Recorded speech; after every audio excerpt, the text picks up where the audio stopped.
वारुणजीकडे तुम्ही काय म्हणाल की ही जी समस्या आहे फक्त मुंबईत सर्वात जास्त दिसते असं का? कारण आता दिल्लीचं उदाहरण बघितलं, कोर्टाने सांगितलं की गुजरातने ही जी समस्या आहे ती व्यवस्थितपणे सोडवली, मग मुंबईतच एवढे फेरीवाले आणि त्यांच्यासाठी भांडणारे एवढे लोक काय? मुळातच महाराष्ट्रातल्या मुंबई व्यतिरिक्त जो भाग आहे त्याची आणि मुंबईमधल्या या समस्येची तुलना करणं बरोबर नाही.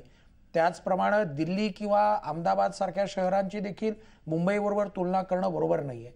मुंबई जर आपण बघितली ती चिंचोळी अशी, म्हणजे भौगोलिक त्याला काही अडचणी आहेत, त्याच्यामुळं साहजिकच कमी जागा असल्यामुळं जास्त लोकांना त्या ठिकाणी सामावून घेणं शक्य नाही आणि साहजिकच त्यामुळं मुंबईला काही इनहरंट प्रॉब्लेम्स आहेत.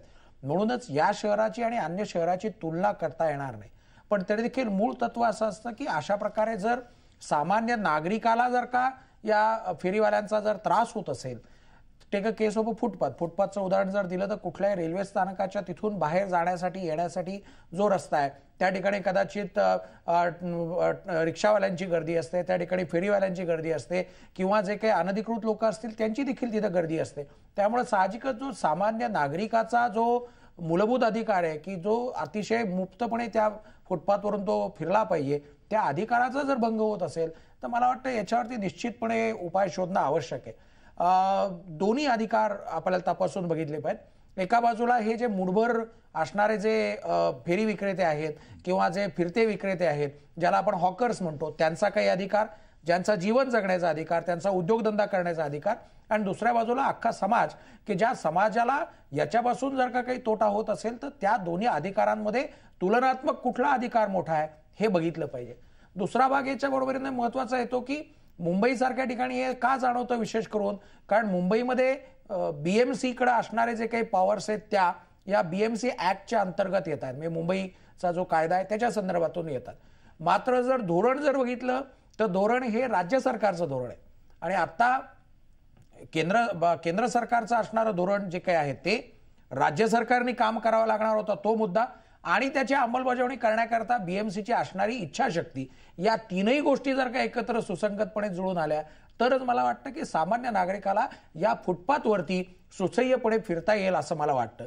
हे जोपर्यंत घडत नाही तोपर्यंत माननीय उच्च न्यायालयाने जो काही कालच्या दिवसाभरामध्ये जो काही उद्वेगजन्य जे उद्गार काढलेले आहेत ते उद्गार मला वाटतं ही परिस्थिती सांगणारे उद्गार आहेत की माननीय उच्च न्यायालयाला असं वाटतं की कदाचित ही सगळी परिस्थिती महापालिकांच्या आयुक्तांना, महापौरांना कदाचित माहीत नाहीये किंवा ती दिसत असूनही त्याच्याकडे डोळे झाक करतायत, म्हणून या सगळ्या फेरीवाल्यांना, या फेरी विक्रेत्यांना, फिरते विक्रेत्यांना कदाचित उच्च न्यायालय म्हणते की तुम्ही तिथं जाऊन बसा, त्यांच्या आयुक्तांच्या दरवाज्यात बसा, म्हणजे मग त्यांना सामान्य माणसाला काय त्रास होतोय ते कळेल. अशा प्रकारचे उद्वेगजन्य उद्गार माननीय उच्च न्यायालयाने काढले. शंकर साळवीजी, तुम्हीच मला सांगा, तुम्ही स्वतः पण नागरिक आहात, हे जे फुटपाथ असतात ते खरं तर आपल्यासारख्या लोकांना चालण्यासाठी असतात आणि एवढे फेरीवाले त्याच्यात असतात, हे तुम्हाला पण अनुभव असेल.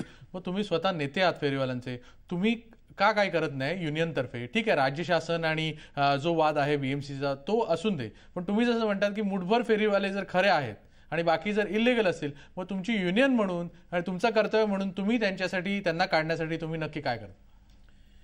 गेल्या अनेक वर्षामध्ये आमच्या संघटनेने महापालिकेला आणि सरकारला दोघांनाही प्रस्ताव दिलेले आहेत. म्हणजे फुटपाथ आपण म्हणतो की जनतेसाठी साफ असले पाहिजे, मोकळे असले पाहिजे, आमचे याच्याशी दोमत नाही, कारण जनता हा फेरीवाला आणि फेरीवाला जनता आहे, त्याच्यामुळे दोमत नाही. परंतु फुटपाथ साफ करणं आणि त्या ठिकाणी शोभिवंताचा कुंड्या लावणं, गार्डन बनवणं किंवा त्या ठिकाणी पार्किंग चालवणं, म्हणजे ज्या जनतेसाठी तुम्ही फुटपाथ मोकळी पाहिजे म्हणून सांगता जाण्यासाठी, त्या जनतेचे फेरीवाल्यांना खाली करून तिथे कुंड्याने त्या ठिकाणी गार्डन बनवणं आणि गाड्या पार्किंग लावणं, म्हणजे हा प्रश्न फक्त त्या ठिकाणी जनतेच्या नावाचा वापर करून फुटपाथ खाली करणं इथपर्यंत मर्यादा. म्हणून खऱ्या अर्थाने फेरीवाल्यांना आम्हालाही वाटतं की जनतेला कुठेही त्रास होऊ नये म्हणून आम्ही अनेक असं प्रस्ताव दिले. प्रश्न हा आहे की तुम्ही काय करता फेरीवाल्यांसाठी? ठीक आहे, मी येतो तुमच्याकडे. भास्कर जाधव पण आहेत आपल्याबरोबर, नगर विकास राज्यमंत्री. भास्करजी, तुम्ही काय म्हणाल की जेव्हा आम्ही बीएमसीला विचारतो, बीएमसी म्हणतं हा राज्य शासनाचा प्रश्न आहे आणि आता राज्य शासन काय पावलं उचलत आहेत? कारण तुम्ही जर बघितलं असेल तर हायकोर्टाने कडक ताशेरे मारलेले आहेत आणि त्यांनी एवढ्यापर्यंत सांगितलेलं आहे की फेरीवाल्यांना खरंच बीएमसी कमिशनर आणि महापौरांच्या घरी पाठवा जर हे जात नसतील तर, कारण जो सामान्य माणसांना होणारा त्रास आहे तो त्यांनी शेवटी का बघायचा? हा एक महत्वाचा प्रश्न आहे. असं आहे, त्याच्यामध्ये हायकोर्टानं हे हॅलो हा बोला हॅलो. बोला बोला बोला. याच्यामध्ये हायकोर्टानं या फेरीवाल्यांना कमिशनर किंवा महापौरांच्या घरी पाठवा किंवा त्यांच्या राहतात त्या आवारामध्ये पाठवा वगैरे अशा प्रकारचं बोलल्याचं आपण सांगताय मला. मी काही प्रत्यक्षपणे ते वाचलं नाही आणि पाहिलंही नाही, मी थोडा बाहेरच आहे. परंतु जर तसं म्हणत असताना मला विनम्रपणे महापौरांना सांगितलं पाहिजे की ज्या वेळेला अशा प्रकारचं न्यायालय केवळ महापौर आणि किंवा मुंबई कमिशनर किंवा कमिशनर यांचा उल्लेख करतात, त्यावेळेला ही जबाबदारी केवळ शासनाची असं नाही, तर ही जबाबदारी तिथल्या स्थानिक स्वराज्य संस्थेची आहे, महानगरपालिकांची आहे आणि म्हणून याच्यापासून आपल्याला दूर जाता येणार नाही. पण याचा अर्थ असा शासन म्हणून आम्ही देखील या जबाबदारीपासून दूर जाऊ इच्छित नाही आणि म्हणून याच्याकरता राष्ट्रीय फेरीवाला धोरण हे केंद्र सरकारच्या धर्तीवर आणि न्यायालयाच्या गाईडलाईन्स प्रमाणे राज्य शासनानं तयार केल्यानंतर त्याला विधानसभेमध्ये, विधानसभा आणि विधान परिषदेमध्ये अशा पद्धतीने विधानमंडळामध्ये त्याला मंजुरी घ्यावी लागते आणि ती मंजुरी घेण्याकरता जवळजवळ 3 अधिवेशन आम्हाला सातत्यानं पुन्हा प्रयत्न करावा लागला. परंतु त्याला आता आम्ही मंजुरी घेतलेली आहे आणि ती मंजुरी घेऊन ते केंद्र सरकारकडे मंजुरी करता पाठवलेलं आहे आणि केंद्र सरकारकडून त्याला मंजुरी आल्यानंतर कायद्यामध्ये त्याचं रूपांतर होईल. श्रद्धा जाधव, तुम्ही काय म्हणाल की जसं भास्कर जाधव म्हणतात ती पूर्णतः जबाबदारी बीएमसीची आहे आणि त्याचमुळे कोर्टाने पण बीएमसीवर ताशेरे मारलेले आहेत, कुठेही राज्य सरकारचं नाव घेतलेलं नाहीये. सुप्रीम कोर्टाने राज्य सरकारला स्पष्ट निर्देश दिलेले आहेत की हॉकरच्या संदर्भात, फेरीवाल्यांच्या संदर्भात त्यांनी गाईडलाईन फायनल करावेत आणि ते हॉकरची पॉलिसी होण्यासाठी 30 दिवस सरकारकडे प्रश्न पेंडिंग आहे. त्यावरती जर निर्णय झाला तर महापालिका त्याची बरोबर आहे. भास्कर जाधव म्हणतात की लवकरच याची हा जो कायदा आहे तो अंमलात आणला जाईल, पण तोपर्यंत तुम्हाला वाटतं काही सर्वस्वी जबाबदारी फक्त बीएमसीची आहे? बीएमसीने जर कारवाई करायची म्हटलं तर जर मग पुन्हा सुप्रीम कोर्टाचा अवमान केल्यासारखं होईल, कारण सुप्रीम कोर्टाने राज्य सरकारला हे आदेश दिलेले आहेत की आपण त्याच्या गाईडलाईन्स किंवा हॉकर्स जे आहेत फेरीवाले अधिकृत किंवा अनधिकृत त्यांच्या संदर्भात एक धोरण निश्चित करण्याचे आदेश त्यांनी राज्य सरकार दिले. आता राज्य सरकारने हे धोरण ठरवलं आणि आम्हाला सांगितलं तर महापालिका त्याची अंमलबजावणी करेल. दिवाकर रावतेजी, तुम्हाला काय वाटतं की शिवसेनेची किंवा आता कारण तुमची सत्ता आहे तिकडे म्हणून विचारतो की मानसिकता नाहीये का आणि अशा प्रकारे दिवसेंदिवस जो त्रास होतोय त्याला शेवटी जबाबदार कोण? कारण आपले मंत्री म्हणतात की याला पूर्णपणे जबाबदार शिवसेनेचं राज्य आहे आणि तिकडचे सत्ताधारी लोक आहेत. मंदार, मगाचपासून मी चर्चा ऐकत होतो.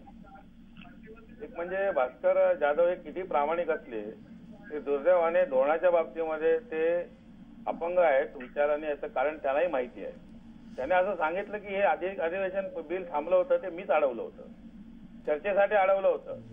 आणि भास्कर जाधवने माहिती आहे का अडवलं होतं, तर हे अंतिम सगळे ह्याचे अधिकार जे आहेत हे संपूर्ण सरकारने स्वतःकडे ठेवलेले आहेत आणि ती स्वतःकडे नसताना महापालिका ही स्वायत्त आहे, त्यांना अधिकार द्या, ह्याच्यावर आमचं भांडण गेले 4 अधिवेशन होतं.